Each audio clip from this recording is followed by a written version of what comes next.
पूरे देश भर में भारत बंद का असर देखने को मिला। तमाम राजनीतिक पार्टी के नेता सड़कों पर आए। बिहार में सबसे ज्यादा इसका फर्क दिखता नजर आया, लेकिन इस मामले पर अब कई बड़े बड़े नेताओं की प्रतिक्रिया आनी शुरू हो गई है। जहां एक और जयंत चौधरी ने इस मुद्दे पर अपनी राय रखी, तो वहीं बसपा सुप्रीमो मायावती ने भी एक बड़ा बयान देकर पूरी राजनीति को हिला दिया। SC/ST आरक्षण पर सुप्रीम कोर्ट के फैसले के विरोध में देश भर में भारत बंद को लेकर केंद्रीय मंत्री जयंत सिंह चौधरी ने कहा, सुप्रीम कोर्ट ने टिप्पणी की थी, जिसके बाद कानून मंत्री ने संसद में इस पर स्पष्टीकरण भी दिया था।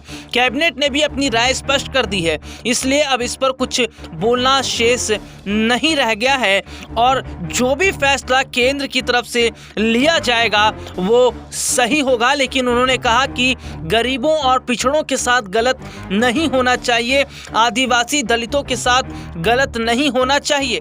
तो क्या सीधे तौर पर देखा जाए तो इशारों में उन्होंने कह दिया है कि जो फैसला लिया गया है वो फैसला वाकई ठीक नहीं है। तो वहीं दूसरी तरफ बसपा सुप्रीमो मायावती की प्रक्रिया भी सामने आई है।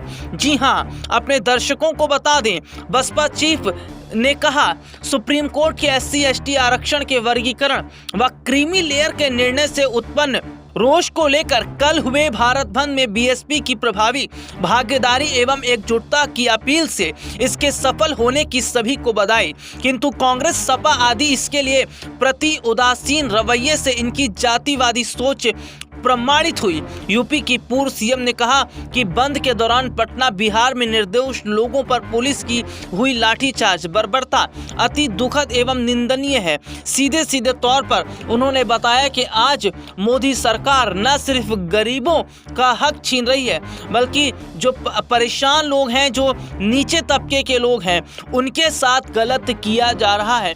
और मायावती ने कहा कि हम इसके खिलाफ आवाज बुलंद करते रहेंगे। तो वहीं दूसरी तरफ चंद्रशेखर आजाद, रावण और कई विपक्षी पार्टी के नेताओं का बयान सामने आया, जिसमें उन्होंने कहा कि हम सरकार के आगे नहीं झुकेंगे और ना ही सरकार की तानाशाही नीतियों से डरेंगे। तो वहीं चिराग पासवान, जो NDA के सहयोगी दलों में एक हैं, वो भी कह रहे हैं कि हम आंदोलन जारी रखेंगे और जिस तरीके से बिहार में पिछड़ों दलित और देश में पिछड़े दलित गरीब लोगों के साथ जो हो रहा है, उनको उनका अधिकार दिला कर रहेंगे। अब देखना होगा कि यह वाकई इस आंदोलन की आग दिल्ली में बैठे मोदी जी की सत्ता पर दिखती नजर आएगी और क्या वोट बैंक पर इसका फर्क पड़ेगा और क्या BJP के वोट बैंक को सबसे ज्यादा नुकसान इस आंदोलन की वजह से होगा।